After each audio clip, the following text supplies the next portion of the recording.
You've installed rich filters, and now it's time to create your first one. In just a few minutes, you'll have an interactive dashboard that lets you explore Jira data in new ways. Let's get started. Every rich filter is built on a standard Jira filter.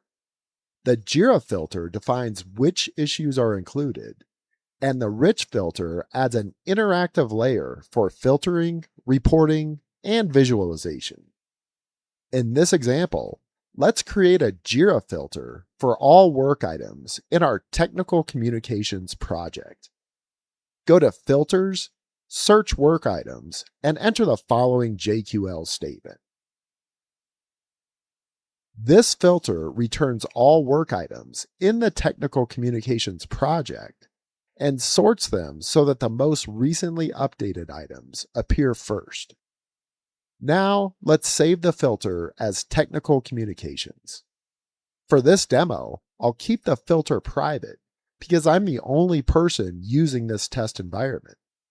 If you're creating rich filters for a team, make sure to share the Jira filter with the people who will use the rich filter and its dashboards.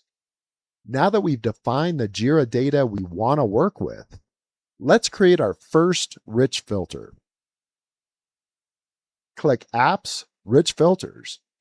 From the Rich Filters homepage, click Create Rich Filter.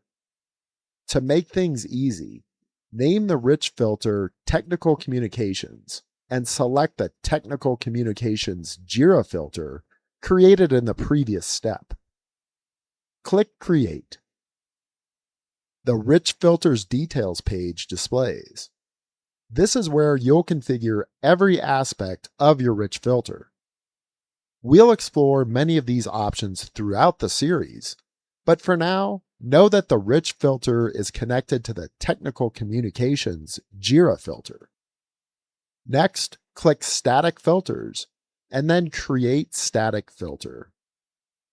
Enter a name for the static filter, Videos. In the JQL field, enter the following statement.